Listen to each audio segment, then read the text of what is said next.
কারিমের মধ্যে বলছেন ওয়া নুনাজ্জিলু মিনাল কুরআনি মা হুয়া শিফাউ ওয়া রাহমাতুল লিল মুমিনিন ওয়া লা ইয়াজিদুয যালিমিনা ইল্লা খাসারা। আল্লাহ রাব্বুল আলামিন বলেন, নবী আমি আল্লাহ আপনার উপর যেই কোরআন নাজিল করেছি, এই কোরআন আমি মুমিনের শেফার জন্য, মুক্তির জন্য নাজিল করেছি। আল্লাহু আকবার।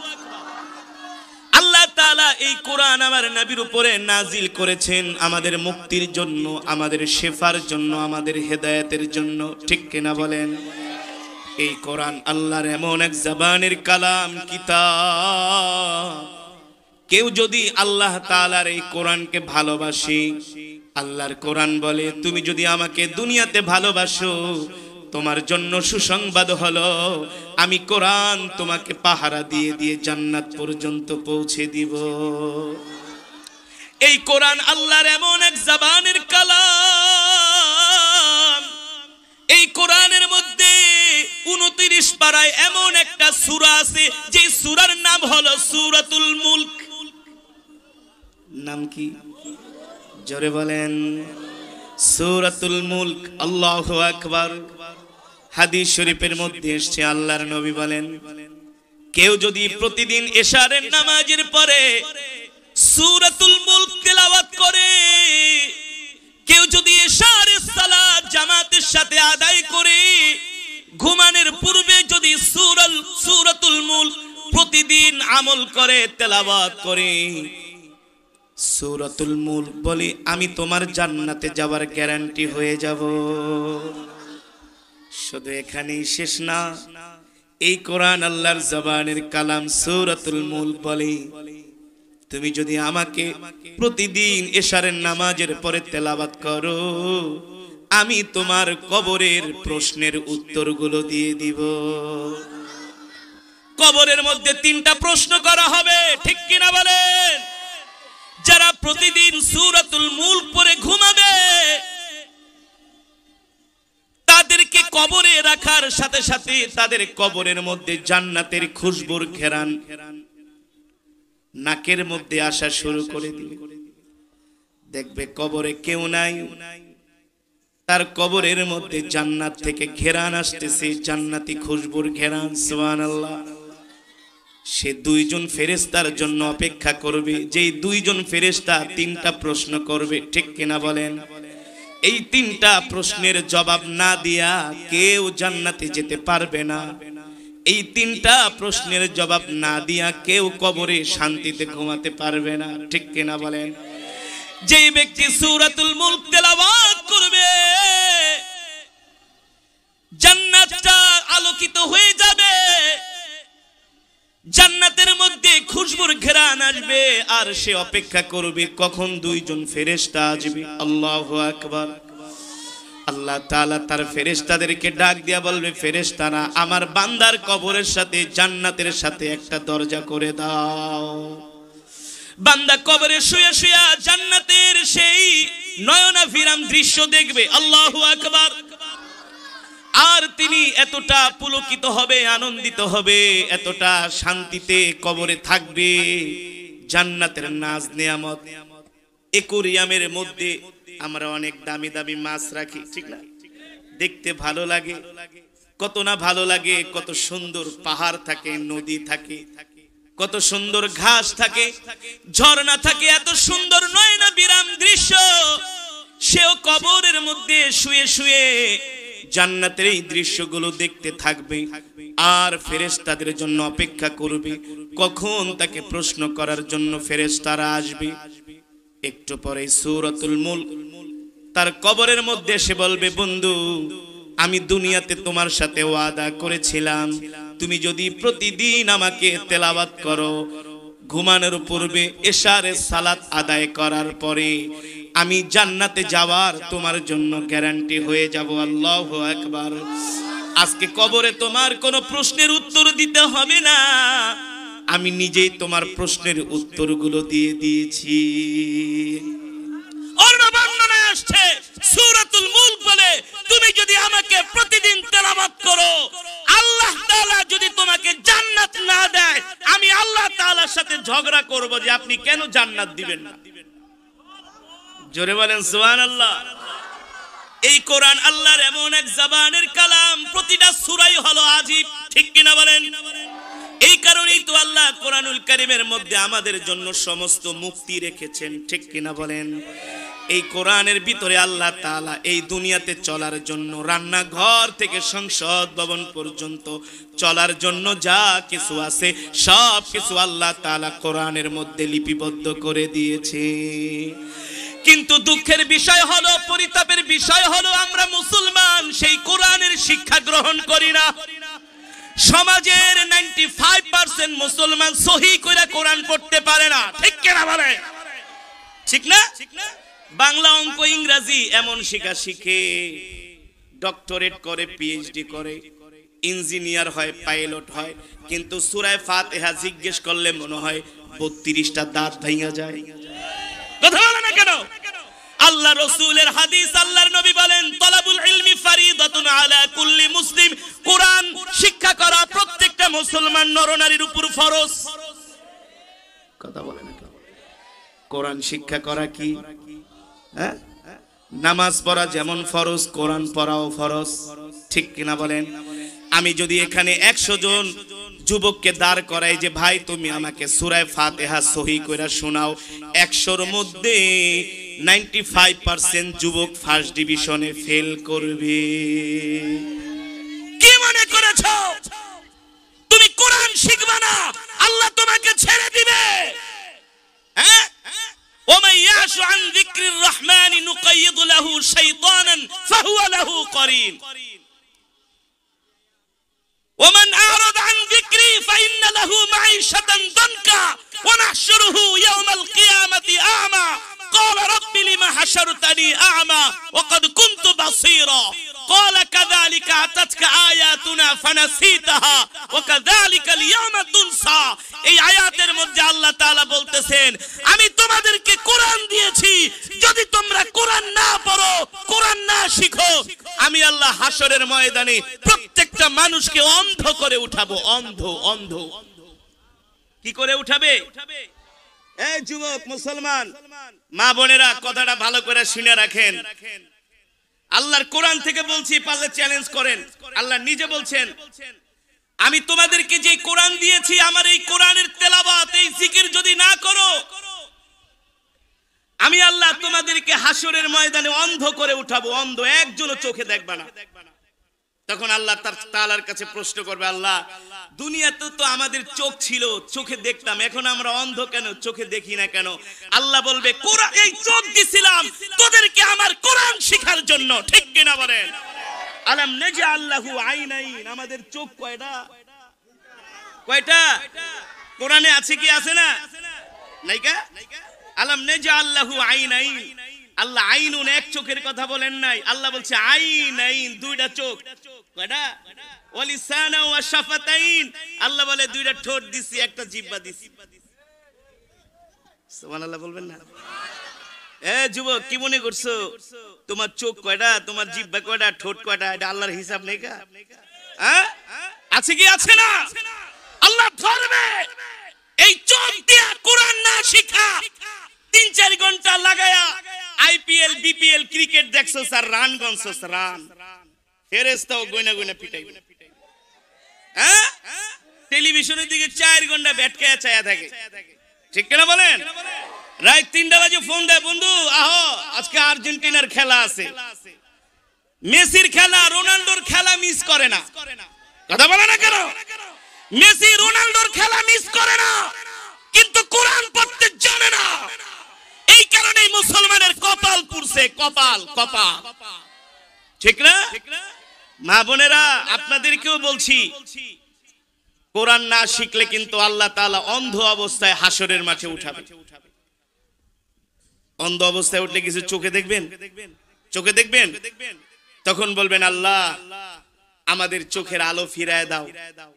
আল্লাহ বলবে দুনিয়াতে চোখ দিছিলাম, এই চোখ দিয়া সারা রাত বৈশা বৈশা হিন্দি নায়িকা গো ড্যান্স দেখছস, ঠিক না?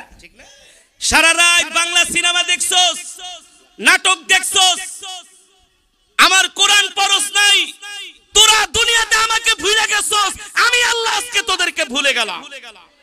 ঠিক কিনা বলেন? ফেরেশতারা পিটাইতে পিটাইতে জাহান্নামের দিকে নিয়ে যাবে। আজকে মুসলমান যুবক কোরআনের শিক্ষার প্রতি আমাদের আগ্রহ নাই। আমরা আমাদের সন্তানদেরকে ইংরেজি শিখাই, সমাজ বিজ্ঞান শিখাই, ম্যাথমেটিক্স শিখাই, গণিতের জন্য এক একটা টিচার রাখি, ছেলে সন্তানদেরকে পড়ানোর জন্য এক একটা ইংলিশ টিচার আর গণিত টিচারের বেতন হলো 10 থেকে 15-20 হাজার। কথা বলেন? একটা ইংলিশ টিচারের বেতন হলো 15-20 হাজার, মিনিমাম 10 হাজার। কথা কয় না? অঙ্ক টিচারের আরো দাম না? আর কোরআন শিখানোর জন্য মসজিদের মুয়াজ্জিনের কাছে যায়, জায়গা হুজুর হুজুর আসসালামু আলাইকুম, আমার 2টা ছেলে মেয়েকে পড়াবেন? বলে পড়াবো। কয় হুজুর কত বেতন দিতে হবে? কয় 2 ছেলে মেয়ের লেগা 5000 টাকা দিয়ে। কয় না হুজুর 500 500 1000, ঠেলতে ঠেলতে 2000, তাও 6 মাস বাকি। তাও কি আর ইংরেজি টিচার আইলে মাস শেষ হওয়ার আগে টাকাটা পকেটে ঢুকায় দেয় আর 4-5 পদের নাস্তা দেয়, আর হুজুরের একটা ওই এলাচি বিস্কিট দিয়ে বহায় রাখে। এই কারণে তো কপাল পুড়ছে, এই কারণে তো তোমাদের সন্তানরা এখন গাঁজাখোর হচ্ছে, ফেন্সিডিল হচ্ছে, ইয়াবাখোর হচ্ছে, এলাকায় এলাকায় কিশোর গ্যাং তৈরি হচ্ছে, কিশোর গ্যাং। 6-7 এর ছেলেরা এখন রাস্তায় দাঁড়ায় সিগারেট খায়। বানায় বলছি, ওদের চুলের কাটিং কি, ওরে বাপ রে বাপ, এক একটা চুলের কাটিং মনে হয় যে তেলা পোকায় কাটছে। আমি নোয়াখালী মাহফিলে যাইতেছি, 2টা যুবক আমার সামনে, আমার গাড়ির সামনে 120-এ গাড়ি টানতেছে আমার সামনে এসে। মাঝে মাঝে গাড়ি আমাকে চাপ মারে, একটাই বইসে চালাইতেছে আর একটাই উল্টা দিক হয়ে ভিডিও করতেছে আরেক মোটরসাইকেল। পরে আমি ড্রাইভারকে গাড়ি থামা, ও আজকে হ্যানি করুন, যা আছে কপালে, ওরে আজকে শিক্ষা দিয়া যাবো, এদিকে আসো, তুমি আমার গাড়িতে বারবার এভাবে আইসা চাপ দিচ্ছ। হুজুর কিছু মনে করেন না, আমরা একটু টিকটক করতেছি।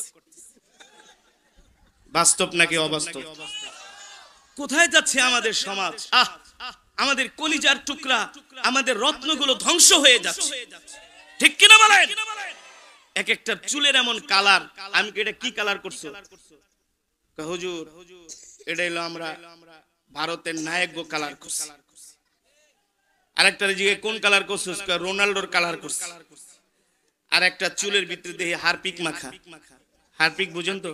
ওই যে বাথরুমে হারপিক থাকে না, চুলের ভিতরে এমন কালার। আমি এটা আবার কি কালার, এটা আপনারা বুঝবেন না, এটার বহুত দাম এখন।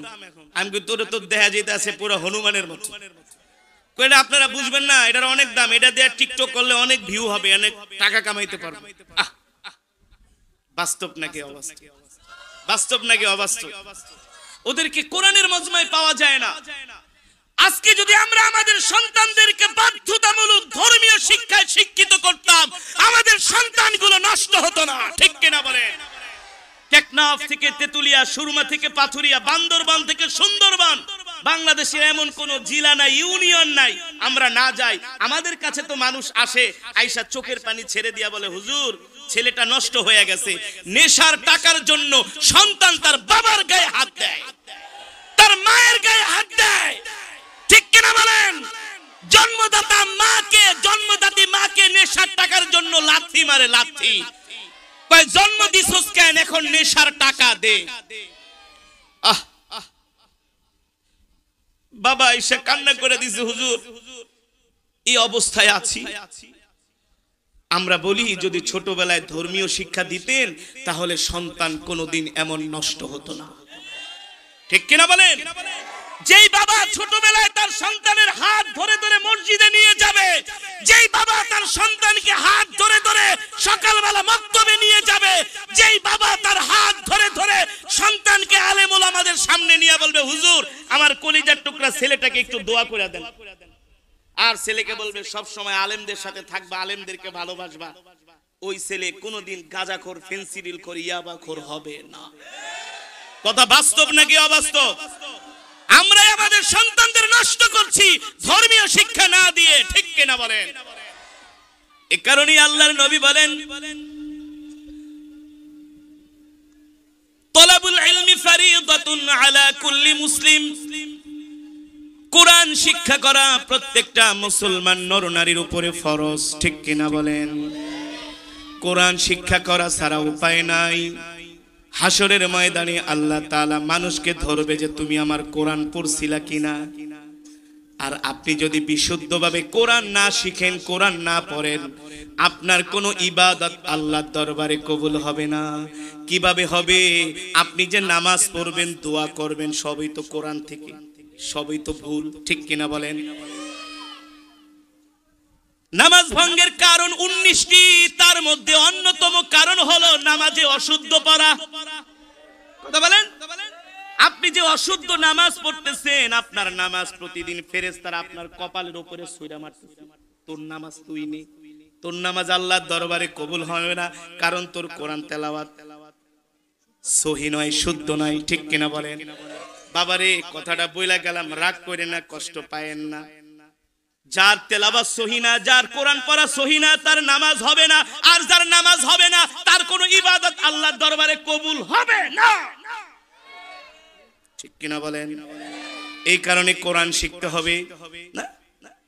আজকে আমরা কোরআনের প্রতি এমন অনীহা, অবজ্ঞা, শুধু মাদ্রাসার ছাত্ররা ছাড়া কেউ কোরআন শিখতে চায় না। জেনারেল শিক্ষার পিছনে যুগের পর যুগ কাটায় দেয়, আল্লাহর কোরআনের জন্য 2টা বছর সময় দেয় না। এই 30 পারা কোরআন আমি মাত্র 13 মাসে মুখস্থ করেছি। কত মাস? কত মাস? আজকে 25 বছর যাবত খতমে তারাবি পড়াই। ও যুবক, তোমরা ইংলিশ যত কষ্ট করে মুখস্থ করো, অঙ্কগুলো যত কষ্ট করে মনে রাখো, তার 100 ভাগের 1 ভাগ যদি আল্লাহর কোরআনের পিছনে মেহনত করো, কোরআন তোমাদের জন্য সহজ হয়ে যাবে। ঠিক কিনা বলেন?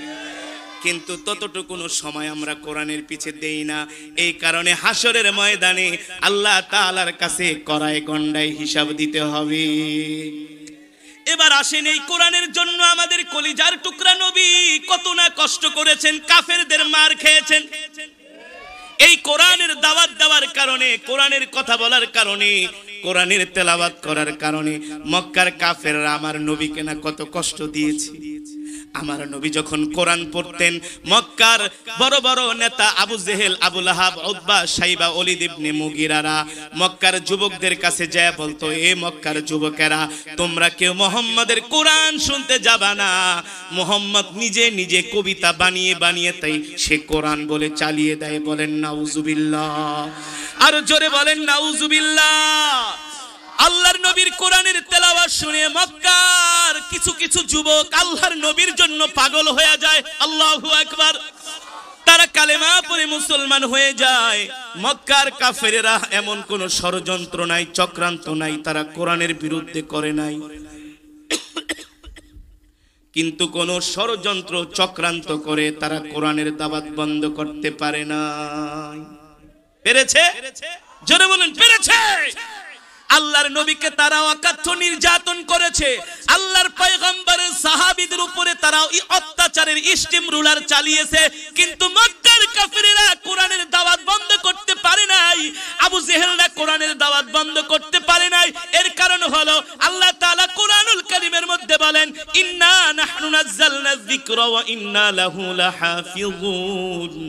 ওগো নবী, আমি আল্লাহ আপনার উপর যে কোরআন নাজিল করেছি, এই কোরআন হেফাজত করার দায়িত্ব আমি আল্লাহ আমার নিজ হাতে গ্রহণ করেছি। এই কোরআনের হেফাজত আমি আল্লাহ করব। শুধু কোরআনের হেফাজত করব না, আমি আল্লাহ আপনাকেও হেফাজত করব। জোরে বলেন সুবহানাল্লাহ। আল্লাহ শুধু আল্লাহর পয়গম্বরকে হেফাজত করেন নাই, আল্লাহ তাআলা তার সাহাবীদেরকেও হেফাজত করেছেন। আল্লাহ তাআলা শুধু সাহাবীদেরকে হেফাজত করেন নাই, আমরাও যদি কোরআনের পক্ষে থাকি আল্লাহ তাআলা আমাদেরও হেফাজত করবেন। ঠিক কি না বলেন? এই কারণে মুসলমান, আপনি আমি কোরআনের পক্ষে, দ্বীনের পক্ষে, ইসলামের পক্ষে থাকার কারণে কেউ যদি আমাদেরকে হুমকি ধামকি দেয়, এতে কোনো লাভ নাই। কারণ সার্বভৌমত্বের মালিককে, ক্ষমতার মালিককে, দুনিয়ার মালিককে, কোরআনের মালিক কি? সেই আল্লাহ আমাদেরকে হেফাজত করবে, ঠিক কিনা বলেন? সেই আল্লাহ তার হাবিবকে হেফাজত করেছে। যে আবু জেহেল আল্লাহর কোরআনের বিরুদ্ধে আঙ্গুল তুলেছিল, ওই আবু জেহেলের অস্তিত্ব আল্লাহ তাআলা বিলীন করে দিয়েছে, ঠিক কিনা বলেন? ওই আবু জেহেলের বাড়িটাকে বাথরুম বানানো হয়েছে। কি বানানো হয়েছে? আবু জেহেলের বাড়িটাকে বাথরুম বানানো হয়েছে, ঠিক কিনা বলেন? আর যেই আল্লাহর পয়গম্বরের বিরোধিতা আবু জেহেল করেছিল, শুধু বিরোধিতা না, আবু জেহেল মক্কার কাফেররা শেষ পর্যন্ত বলেছে ইন্না শানিআকা হুয়াল আবতার, মুহাম্মদ তুমি হলো একজন নির্বংশ। বলেন নাউজুবিল্লাহ। মুহাম্মাদের কোনো পুত্র সন্তান নাই, তার মানে মুহাম্মদ মরে গেলে মুহাম্মাদের নাম নেওয়ার কেউ থাকবে না। নাউজুবিল্লাহ বলেন। আল্লাহ তাআলা ডাক দিয়া বলে, হাবিব আপনি কষ্ট পাবেন না, আপনি দুঃখ পাবেন না। যারা আপনাকে নির্বংশ বলতেছে, আমি আল্লাহ ওদেরকেই নির্বংশ করে দিব। আপনার নাম নেওয়ার জন্য আমি আল্লাহ আপনাকে কোটি কোটি উম্মত দিব, ঠিক কিনা বলেন? আপনার উম্মতেরা প্রতি বছর, প্রতিদিন, প্রতি সেকেন্ড, প্রতি মুহূর্ত আপনার রওজায় যায় আপনাকে সালাম দিবে। আর আপনার উম্মতেরা আবু জেহেলের বাড়িতে যায় হিসু করবে। কার বাড়িতে? আবু জেহেলের বাড়িতে। যত হাজী সাহেব মক্কায় যায়, আগে যায় কে ভাই আবু জেহেলের বাড়ি কই? বলি কেন? কেউ হেনে যায় আগে প্রথম কাজটা সারবো। আল্লাহ ওরে সম্মানিত করছে, কথা কয় না? আবু জেহেলকে সম্মানিত করেছে, আবু জেহেলকে আল্লাহ তাআলা অপদস্থ করেছে, বেইজ্জতি করেছে, ওর অস্তিত্ব আল্লাহ জমিন থেকে বিলীন করে দিয়েছে, ঠিক না? কারণ কি রে ভাই? কারণ হলো আবু জেহেল কোরআনের বিরোধিতা করেছিল, ঠিক কিনা বলেন? আর আমার নবী কোরআনের পক্ষে ছিল। আল্লাহু আকবার। আমার নবীর সাহাবীরা কোরআনের পক্ষে ছিল। আল্লাহ তাআলা তাদেরকে দুনিয়া এবং আখিরাতে মর্যাদাশীল করেছেন। এই কারণে মুসলমান, এই কোরআন হলো আল্লাহর জবানের কালাম।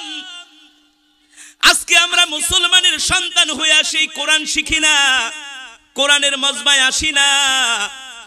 আমরা মুসলমানের সন্তানরা আজকে গান বাজনা নিয়ে ব্যস্ত, ঠিক কিনা বলেন? টিকটক নিয়ে ব্যস্ত, Hindi cinema, Bangla cinema, cricket, football নিয়ে ব্যস্ত। মুসলমানের সন্তান হয়ে মসজিদে যায় না, মুসলমানের সন্তান হয়ে আল্লাহর কদমে সিজদা দেয় না। অথচ রাসূলের এমন সাহাবী ছিলেন যারা ঈমান গ্রহণ করে নাই, কিন্তু আল্লাহর কোরআনের জন্য পাগল ছিলেন, ঠিক কিনা বলেন? এখনো ঈমান গ্রহণ করে নাই, কিন্তু আল্লাহর কোরআনের জন্য কেমন পাগল ছিলেন। সিরাতের কিতাবের মধ্যে এসেছে নবীজির একজন প্রিয় সাহাবী ছিলেন, যার নাম হলো মুসাব বিন উমাইর। নাম কি? মুসাব বিন উমাইর রাদিয়াল্লাহু তাআলা আনহু। আমি এবার হজের সফরে যে মুসাব বিন উমাইরের জীবনীটা পড়েছি, উহুদ পাহাড়ের নিচে বসে, যেখানে মুসাব বিন উমাইর আল্লাহর দ্বীনের জন্য শাহাদাত বরণ করেছিল। যুবকরে, তোমাদের মতো তাগড়া নওজোয়ান ছিলেন মুসাব বিন উমাইর। তোমরা তো মনে করো আমরা আমাদের যৌবন বাসটা কাটাই দিব টিকটক কইরা, বাইক কিনা, ফটকামি কইরা, বান্ধবীদের কিনিয়া ঘোরাফেরা কইরা না? কিছু যুবক আছে, বেটা সাউন্ড বাড়া, সাউন্ড কমে কে? হ্যাঁ বাড়া, তোর মাস্টার কই? সাউন্ড ওরে উঠা, সাউন্ড বাড়া, সাউন্ড কমে যেতেছে। বর্তমানে কিছু প্রজন্ম আছে, যুবক আছে, বর্তমান আমাদের জেনারেশন নাই, তাদের কোনো শিক্ষা নাই, কোনো দীক্ষা, না পারে কোনো কাজ।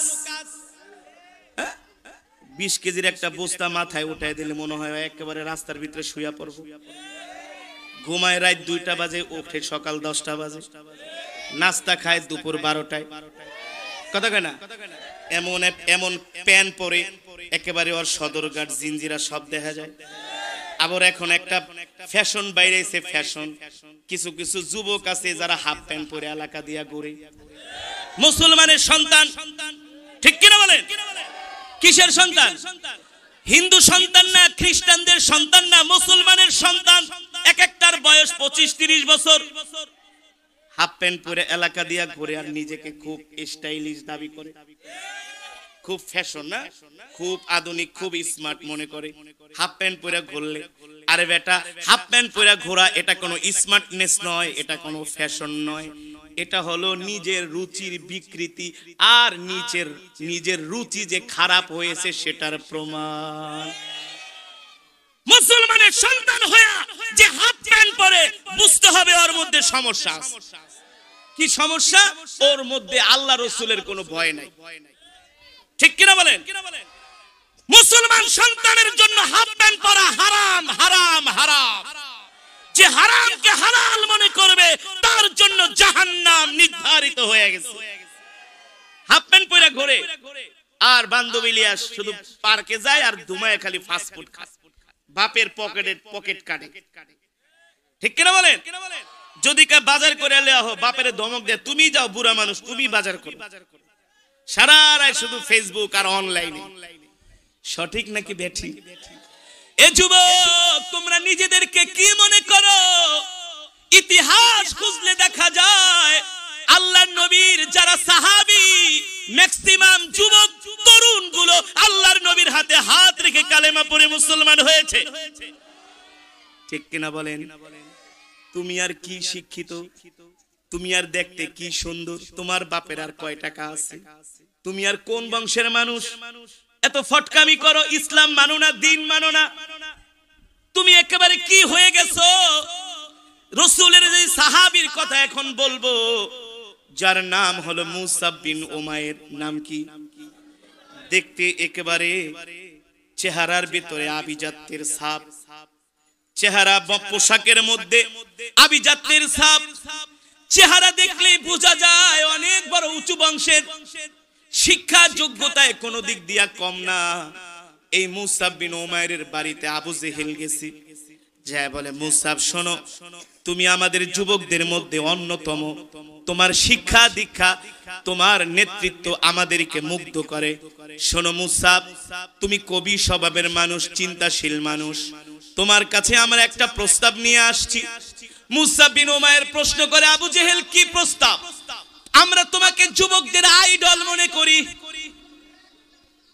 আমরা তোমাকে মক্কার যুবকদের আইডল, তুমি যুবকদের নেতা, তোমাকে নিয়ে আমরা গর্ব করি, অহংকার করি, তুমি ভবিষ্যতে অনেক বড় হবে, তোমাকে আমাদের মক্কার যুবকরা মানে, ভালোবাসে, তুমি যেই দিকে যাও যুবকরা সেই দিকেই যায়।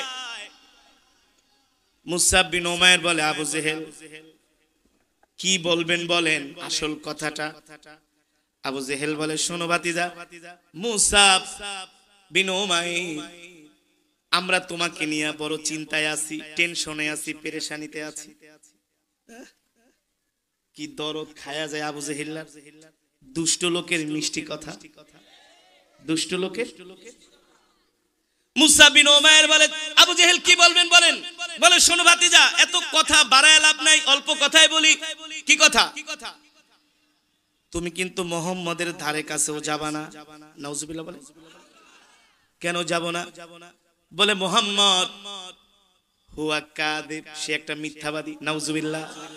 হুয়া মুহাম্মদ শায়ের, সে হলো কবি, বানায় বানায় কবিতা বলে আর কোরআন বইলা চালায় দেয়। বলেন নাউজুবিল্লাহ। হুয়া মুহাম্মদ হুয়া কাহিন, মুহাম্মদ হলো একটা গণক। কি গণক? কয় মুহাম্মদ তোমার মনের সব কথা বইলা দিতে পারে। আসলে কি নবীজি মনের কথা বলতে পারে নাকি? নবীজির কোনো কিছু গায়েবের খবর নবীজি জানে না, তার বলার কোনো ক্ষমতা নাই। আল্লাহ তাআলা কোরআনুল কারীমের মধ্যে বলেন, ওমা ইয়ান্তিকু আনিল হাওয়া ইন হুয়া ইল্লা ওয়াহয়ুন ইউহা। নবী আপনি দুনিয়ার মানুষদেরকে বলে দেন, আপনি নিজের থেকে কিছু বানায়া বলেন না, আমি আল্লাহ ওহীর মাধ্যমে আপনাকে যা জানায় দেই আপনি তাই বলেন। ঠিক কিনা বলেন?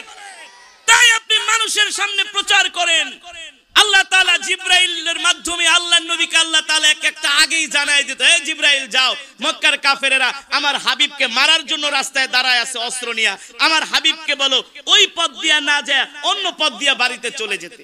আল্লাহর নবী অন্য পথ দিয়া বাড়িতে চলে যেত, আর মক্কার হারামজাদারা ওরা রাস্তায় বসে মশার কামড় খাইতো আর বলতো আমরা যে রাস্তার এখানে বসে আছি মোহাম্মদ কেমনে জানে, তার মানে সে গণক।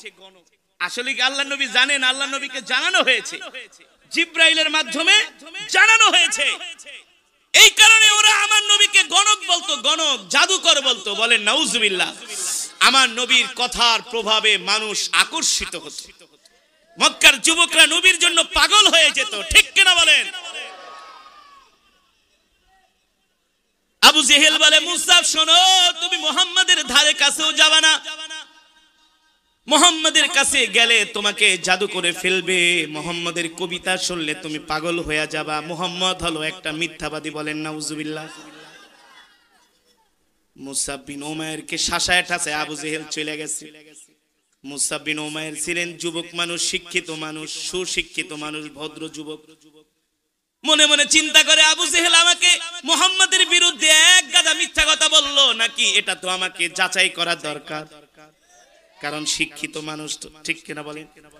মুসা বিন উমাইর ঘরে শুয়ে শুয়ে চিন্তা করে আসলে যে লোকটার বিরুদ্ধে এত কিছু প্রোপাগান্ডা মিথ্যা ছড়ালো নাকি সত্য, এটা তো আমাকে জাস্টিফাই করা দরকার।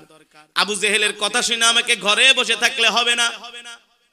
আল্লাহর নবী সাহাবীদেরকে জাবালে আবু কুবাইসের কাছে বসে সাহাবীদেরকে কোরআনের দর্শ দিতেন, কোরআনের বয়ান করতেন, কোরআনের তেলাওয়াত করতেন, আল্লাহর নবীর সামনে সাহাবীরা শুনতেন। মুসা বিন উমাইর বলে আমি একদিন সন্ধ্যার সময় ঘর থেকে বের হলাম আল্লাহর নবীর জবানে কোরআন শোনার জন্য। জোরে বলেন সুবহানাল্লাহ। মুসা বিন উমাইর বলে আমি একদিন আল্লাহর পয়গম্বরের মজমায় গেলাম কোরআন শোনার জন্য। আমি দূর থেকে দাঁড়িয়ে দাঁড়িয়ে আল্লাহর পয়গম্বর মুহাম্মদ সাল্লাল্লাহু আলাইহি ওয়াসাল্লামের জবানে কোরআন শুনতেছি, কোরআনের বয়ান শুনতেছি। যত শুনি ততই আমি মুগ্ধ হই, যতই শুনি ততই আমি ইসলামের প্রতি আমার দরদ বেড়ে যায়। আল্লাহু আকবার। মুসা বিন উমাইর একদিন না, দুই দিন না, 3 দিন আল্লাহর নবীর কোরআন শুনতে গেলেন। সুবহানাল্লাহ। হঠাৎ করে নবীজির চোখের নজর পড়ে গেল মুসা বিন উমাইরের দিকে। আল্লাহর নবী ডাক দিলেন, চাল ইয়া শাবাব, এ যুবক আমার কাছে আসো। কি তোমার নাম? কি তোমার বাবার নাম? বলে আমার নাম হলো মুসা বিন উমাইর। আল্লাহর নবী বলে আমি তো তোমার বাবাকে চিনি, তোমার বাবা তো হলো মক্কার অনেক বড় ব্যবসায়ী। বলে হ্যাঁ ঠিকই চিনছেন, তুমি তো অনেক সম্ভ্রান্ত পরিবারের একজন যুবক। বলে নবীজি আপনি ঠিকই চিনছেন আমাকে। ওগো মুহাম্মদ, তো তুমি আমার মজমায় কেন আসো? বলে আমার বাড়িতে আবু জেহেল যায়া আপনার বিরুদ্ধে অনেক কিছু বলছে, এটা আমি প্রমাণ করার জন্য আসছি যে আবু জেহেল যা বলছে আসলে তা সত্য কিনা। আল্লাহ নবী মুস্কি হাসি দিয়া বলে আবু জেহেল আমার নামে কি বলছে? বলে শুধু আবু জেহেল না, আবু লাহাব বলছে, ওলীদ ইবনে মুগীরা বলছে, সব শয়তানগুলো আমার বাড়িতে গেছে, যাই আপনার নামে এক গাদা মিথ্যা কথা বানায় বলছে। আপনি নাকি বানায়া বানায়া কবিতা বলে কোরআন বলে চালায় দেন। আল্লাহ নবী মুস্কি হাসি দিয়া বলে ও যুবক, তুমি তো আমার কোরআন শুনেছ, তোমার কাছে কি মনে হয়েছে আমি কি বানিয়ে বানিয়ে কবিতা বলি নাকি? মুসা বিন উমাইর বলে আল্লাহি রাব্বিল কাবা, ওগো আল্লাহর নবী, আমি আপনার জবানে কোরআন শুনে আমার কাছে উপলব্ধি হয়েছে, কারণ আমিও একজন শিক্ষিত মানুষ, আমিও একজন কবি স্বভাবের মানুষ, কিন্তু আপনার কোরআন তেলাওয়াত শুনে আমার কাছে মনে হয়েছে এটা পৃথিবীর কোনো কবির কাব্য নয়, এটা হলো আল্লাহর জবানের কালাম। আর আপনি কবি না, আপনি হলেন নবী।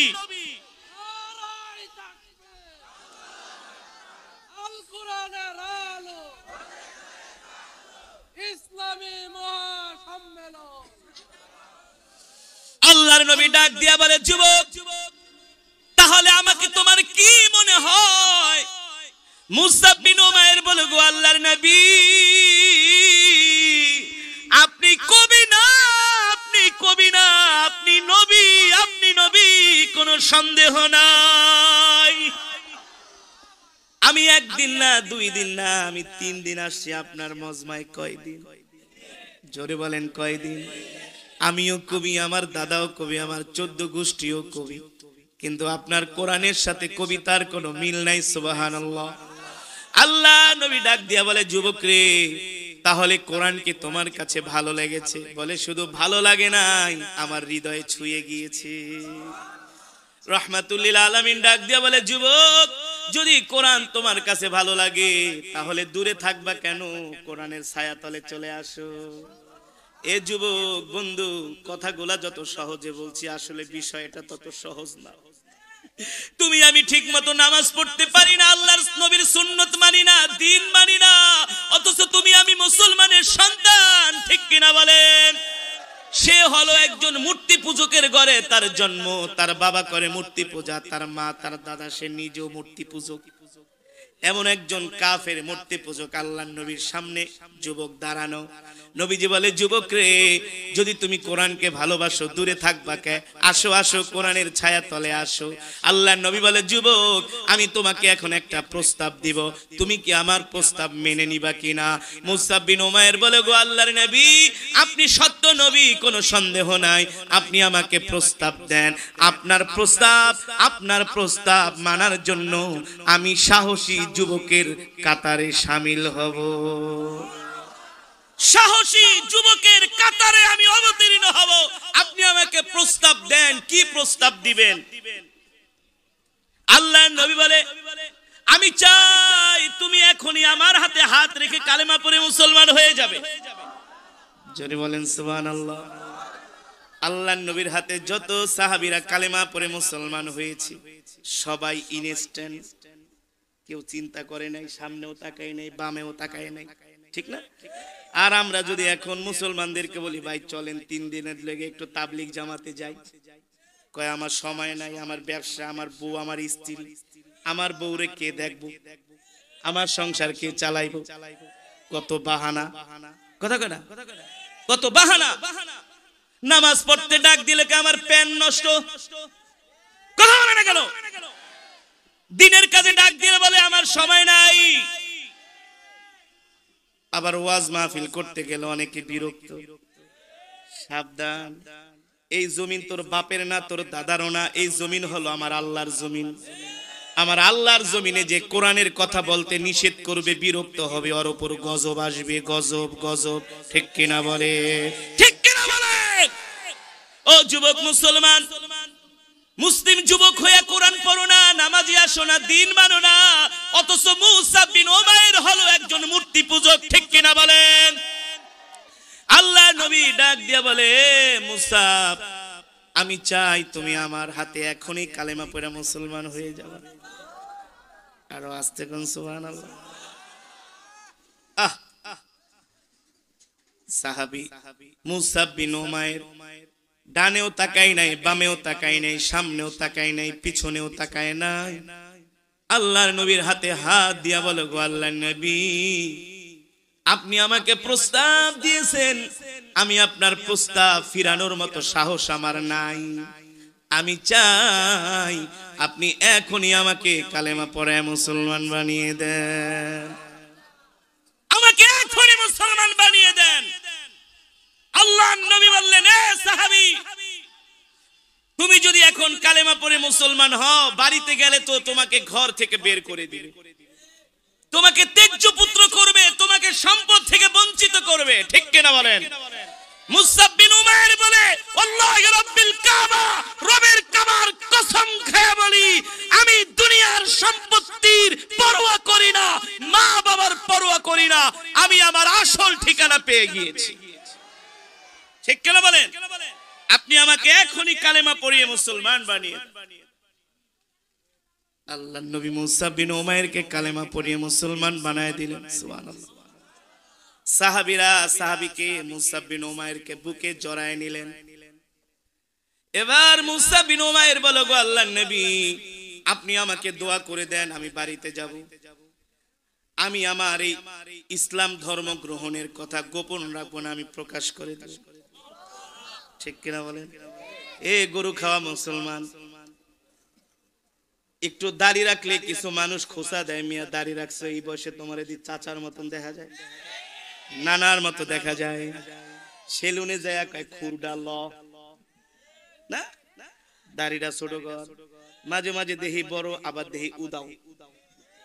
কয় ভাই হুজুর দাড়িটা রাখছিলাম খুব শখ কইরা, ঘরে গেলে বউ কয় তোমার লিয়া কোনো হানি যেতে পারি না, না যেতে পারি গায়ে হলুদ, না যেতে পারি কোনো ড্যান্স ক্লাবে, না যেতে পারি কোনো নাচ গানে, সবাই তোমারে চাচা চাচা কয়। একটু খোঁচা মারছে, দাড়ি শেষ। একটু নামাজ পড়লে কয় মিয়া তুমি তো পুরো পাক্কা মোল্লা হয়ে গেছো। এক যুবক আমার তেলাওয়াত শুনে, বয়ান শুনে পাগল, আমার মসজিদে জুমা পড়তে আসে, থাকে উত্তরায়, যায় সেই গাজীপুরে জুমা পড়তে। ইভেন কালকেও এক মাহফিলে এসে দেই হাজির, এই মিয়া হুজুর হুনছি এখানে আইবেন, বাইক টান দিয়ে আয়া পড়ছে। আলেমদের সাথে চলে দাওয়াত ও তাবলীগের সোহবতে যে সে এখন দাড়ি রেখেছে।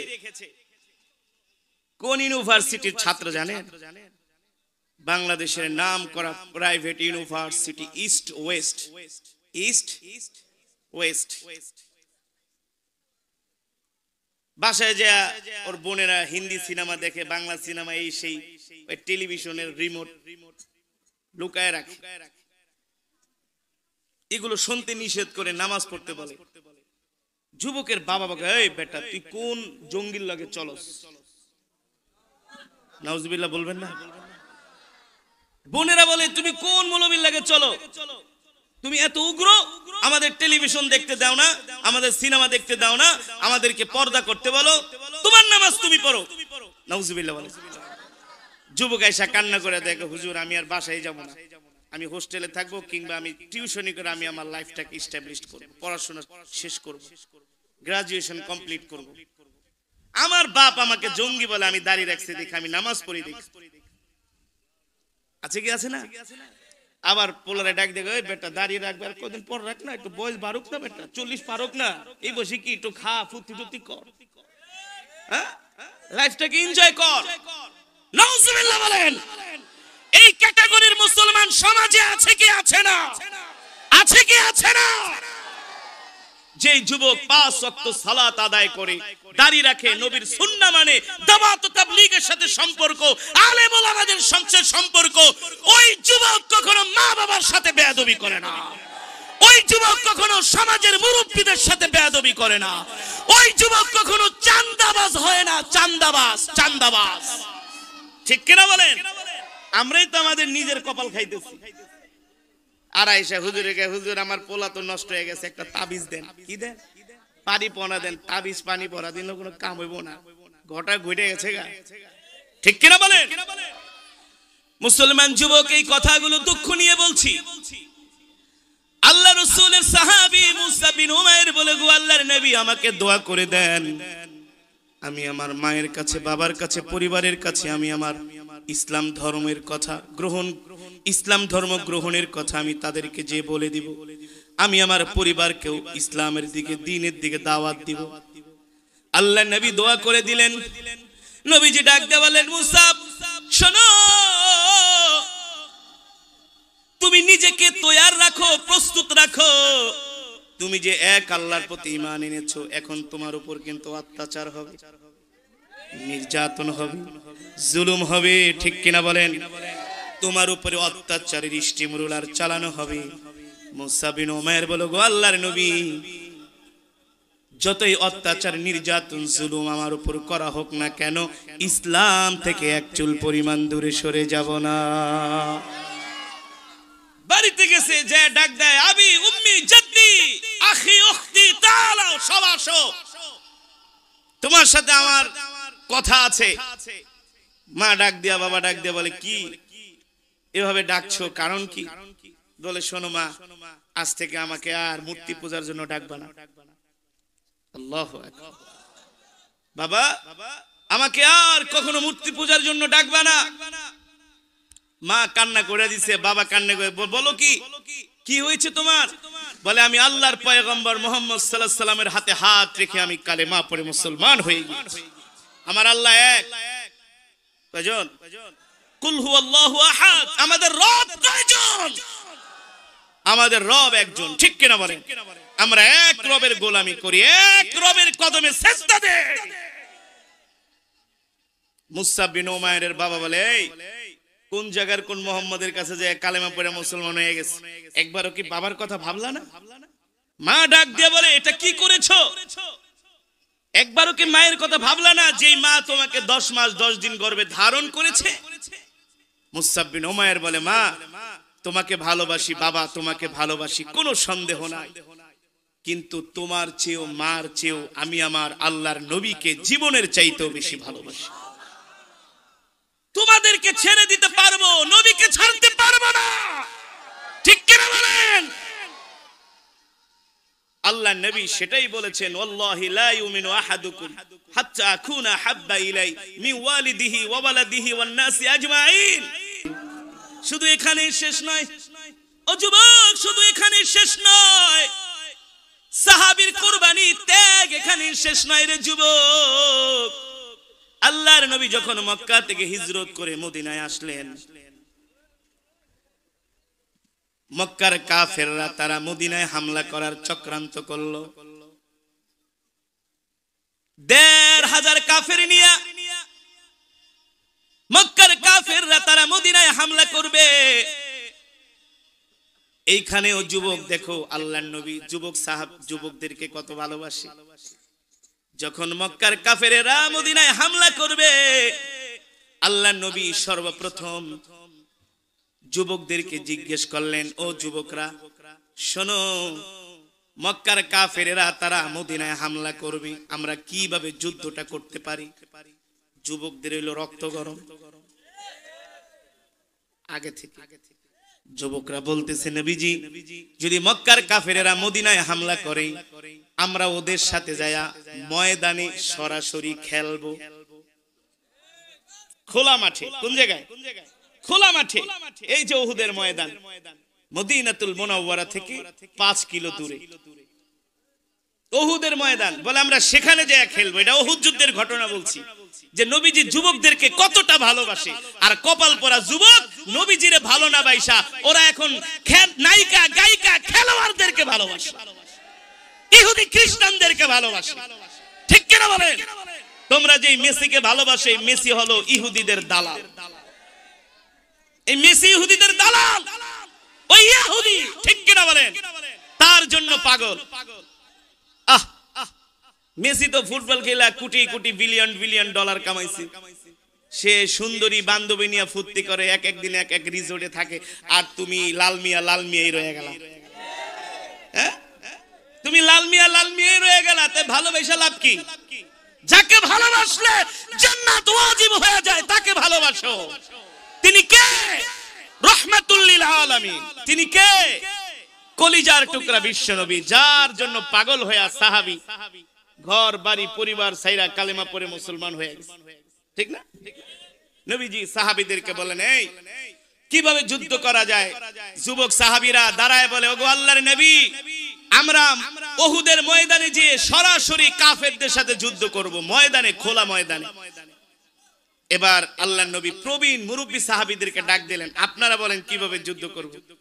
বলেন, নবীজি আমাদের পরামর্শ হলো আমরা মদিনার শহরের মধ্যে থেকে যুদ্ধ করব, আমরা শহরের বাইরে যাব না। মক্কার কাফেররা যদি আমাদের উপরে হামলা করে, আমরা মদিনার উঁচু উঁচু দালান থেকে, ঘর থেকে, বিল্ডিং থেকে উঁচু উঁচু টিলা বানায়া সেখান থেকে আমরা ওদের উপর তীর নিক্ষেপ করব। আবার যুদ্ধ করার জন্য রসদপত্র দরকার, আমাদের মা বোনরা আমাদেরকে খাবার দাবার দিয়ে সহযোগিতা করবে। এটা ছিল প্রবীণ মুরব্বী সাহাবীদের মতামত।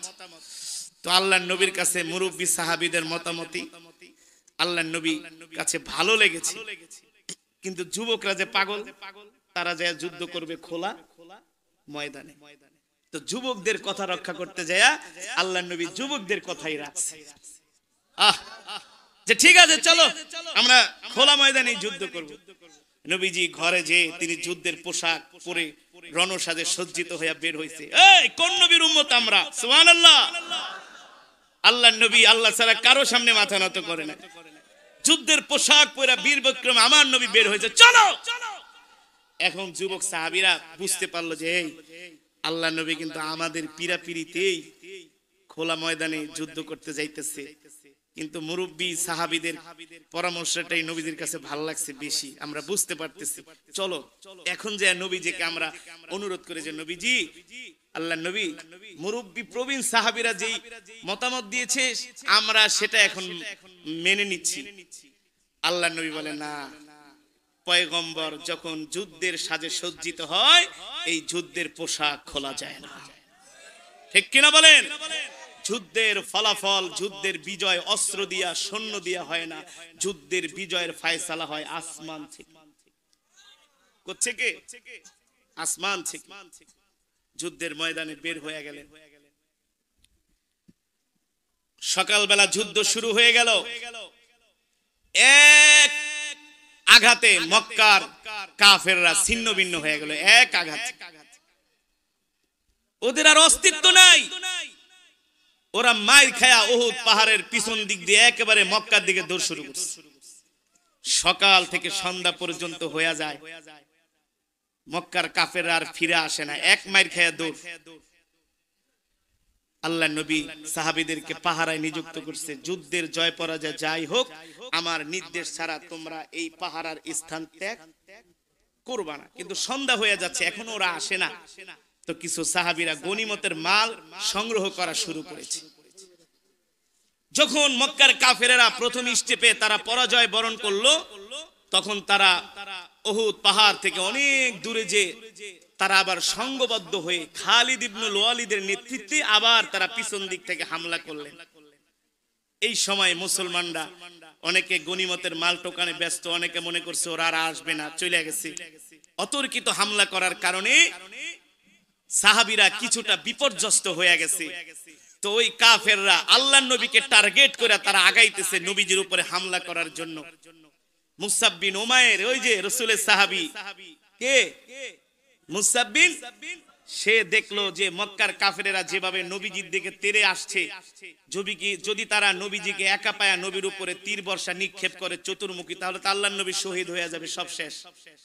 তিনি একটা কৌশল আঁকলেন যে আমি মক্কার কাফেরদের এমন এমন কথা বইলা ওদেরকে বিরক্ত করব যাতে নবীজির থেকে নজর আমার দিকে ওদের ফিরে আসে, নবীজির দিকে যাতে ওদের নজর না যায়, ওদের মনোনিবেশ যাতে আমার দিকে ফিরে আসে। এই কারণে তিনি মক্কার বড় বড় লিডারদের বাবার মার নাম কারো সবাইকে সে চিনে। এই আমি মুসাব বিন উমাইর, বাবার মায়ের দুধ খেয়ে থাকলে আমার সাথে লড়াই কর, আগে আমার সাথে মোকাবেলা কর। এটার কৌশলের মানে হলো এই দিক দিয়া কাফেরদেরকে সে ট্যাকেল দিবে, ওই দিক দিয়ে আবার সাহাবীরা সংঘবদ্ধ হবে, নবীজিকে চতুর্দিক দিয়া বেষ্টন করবে। সাহাবীরা আবার যুদ্ধের জন্য পুনরায় প্রস্তুতি, নিজের জীবন বাজি রাখা বলে আমি শহীদ হয়ে যাই, আমার নবীর গায়ে একটা ফুলের টোকাও লাগতে দিব না। নিজের জীবনের মায়া করে নাই, আল্লাহর নবীকে ভালোবেসে ইসলামের জন্য মক্কার বড় বড় লিডারদের ডাক দিয়ে বলে, তোরা যদি তোর মায়ের গায়ে মায়ের বুকে দুধ খাস পারলে আমার সাথে লড়াই কর, আগে আমার সাথে মোকাবেলা কর। চতুর্দিক থেকে মুসাব বিন উমাইরকে মক্কার কাফেরেরা তীর বর্ষা নিক্ষেপ করতে লাগলে। একজন মানুষ আর কতক্ষণ যুদ্ধ করবে? কাফেরদের যেখানে পায় সেখানে মুসাব বিন উমাইর জাহান্নামে পাঠায় দেয়। আল্লাহু আকবার। বাজ পাখির মতো উড়ে উড়ে কাফেরদেরকে হত্যা করে আর বলে, এই তোকে আমি চিনি, আমি মুসাব বিন উমাইর, পারলে আমার সাথে মোকাবেলা কর। মক্কার কাফের অবাক হয়ে গেল, কিরে ওই আবার মক্কা থেকে মদিনায় কবে আসলো? ওরা আরো ক্ষিপ্ত হলো, তুই আমাদের লোক হইয়া মুহাম্মাদের পক্ষ নিয়া ইসলাম গ্রহণ করে এখন আমাদের সাথে আসছিস লড়াই করতে, তোকে আগে শেষ করব। মুসাব বিন উমাইর এটাই চেয়েছিলেন যে আমার গায়ে তীরের আঘাত লাগুক, তরবারির আঘাত লাগুক, কলিজার টুকরা নবীর গায়ে একটা ফুলের টোকাও সহ্য করব না। আল্লাহর নবী তাকায় তাকায় দেখতেছেন, তার সাহাবী তার জন্য জীবন দিয়া দিচ্ছে। এক একটা তীর, এক একটা তরবারির আঘাত, বর্ষার আঘাত। মুসাব বিন উমাইর রাদিয়াল্লাহু তাআলা আনহুর শরীর ক্ষত বিক্ষত হয়ে শেষ পর্যন্ত তিনি উহুদের ময়দানে লুটায়ে পড়ছে। যখন যুদ্ধ থেমে গেল, 70 জন সাহাবীর মধ্যে মুসাব বিন উমাইর একজন। আল্লাহ নবী ডাক দিলেন, এই সাহাবীরা, আমার মুসআব বিন উমাইরের লাশটা আমার কাছে নিয়ে আসো। আল্লাহ নবীর কাছে নিয়ে আসো। নবীজি মুসআব বিন উমাইরের দিকে তাকায় বলে, তুমি কে? আমি তো তোমাকে চিনি। তুমি কোন পরিবারের সন্তান? তোমার বাবার অর্থবিত্তের কোনো অভাব ছিল না। তুমি ছিলে মক্কার নেতা। তুমি একজন সুশিক্ষিত যুবক। তুমি আমাকে ভালোবেসে তোমার পরিবার পরিজন, মা বাবা, দেশ ত্যাগ করে আমার মহব্বতে মদিনায় আসছো। আজকে আল্লাহর জমিনে আল্লাহর দ্বীন কায়েমের জন্য নিজের জীবনটাই কোরবানি করে দিলা। মুসা বিন উমাইরের লাশটা, তার মাথাটা আল্লাহর নবীর কোলে নিয়ে বসে আছে। আল্লাহর নবী সাহাবীর লাশ নিয়ে কান্না করতেছে। আর আসমান থেকে একদল হুর আইসা বলতেছে, গো আল্লাহর নবী, আমাদের কাছে মুসা বিন উমাইরের লাশটা দিয়া দেন, আমরা তাকে ভেস্তে নিয়ে জান্নাতের পানি দিয়া গোসল করাবো। আল্লাহু আকবার, জোরে বলুন আল্লাহু আকবার। মুসা বিন উমাইর রাদিয়াল্লাহু তাআলা আনহুকে আল্লাহর নবী নিজের হাতে সেই উহুদের ময়দানে তাকে দাফন করেছে। যুবক, রাসূলের সাহাবীরা আল্লাহর দ্বীনের জন্য, নবীজির মহব্বতে, কোরআনের মহব্বতে তারা তাদের জান মাল সবকিছু তারা কুরবানি করেছে। ঠিক কিনা বলে? ঠিক হাসরের ময়দানে আল্লাহর নবী যখন ডাক দিবে, উম্মত আসো, আমি তোমাদের জন্য সুপারিশ করব। জিবরাইল এসে বলবে, ইয়া মুহাম্মদ ইরফা রাসাক ইশফা তুশাফা। বুখারীর হাদিস। আপনি আপনার মাথা উঠান, আপনি আপনার সিজদা উঠান, আপনার উম্মতের জন্য সুপারিশ করেন। একমাত্র আপনার সুপারিশ আল্লাহ তাআলা আজকে গ্রহণ করুন। সুবহানাল্লাহ। ইয়াউমা ইয়াকুমুর রূহু ওয়াল মালাইকাতু সাফফান লা ইয়াতাকাল্লামুনা ইল্লা মান আযিনা লাহুর রাহমান ওয়া ক্বালা সাওয়াবা। আল্লাহ তাআলা বলে, হাবিব, হাসরের ময়দানে সব মানুষগুলো দাঁড়ায় থাকবে, এমনকি পয়গম্বররা পর্যন্ত ইয়া নফসি ইয়া নফসি বলবে। সেই সময় আল্লাহ তাআলা তার হাবিবকে শুধু নির্দেশ দিবেন, অর্ডার দিবেন, তাকে ক্ষমতা দিবেন, সুপ্রিম পাওয়ার দিবেন। নবী ইশফা তুশাফা, আজকে আপনি সুপারিশ করেন, আপনার সুপারিশ গ্রহণ করা হবে। আপনি যার জন্য সুপারিশ করবেন তাকে আমি জান্নাত দিয়ে দিব। সুবহানাল্লাহ। তখন গাঁজাখোর, মদখোর, ইয়াবাখোর, ফেন্সিডিলখোর, সাদাবাস আছে না, যারা ইসলামের বিরুদ্ধে, দ্বীনের বিরুদ্ধে কথা বলছে, কোরআনের বিরুদ্ধে বলছে না, তারা বলবে, নবীজি আমিও তো আপনার উম্মত। তুই যদি আমার উম্মত হতি, তোর চেহারা আমি চিনা রাখতাম, কারণ তোরে আমি কোনো ওয়াজ মাহফিলে দেখি নাই। আমার যত উম্মত আমার নামে দুরূদ পড়ছে, সবার চেহারা আমি চিনি। আমার যত উম্মত আমার সুন্নত পালন করছে, সবাইকে আমি চিনি। ঠিক কিনা বলেন? যা, আজকে তুই আমার উম্মত না, আমি তোর জন্য সুপারিশ করব না। যুবক, ওই হাসরের ময়দানে কেউ কোনো উপকার করতে পারবে না, একমাত্র আল্লাহর নবী ছাড়া। ঠিক কিনা বলেন?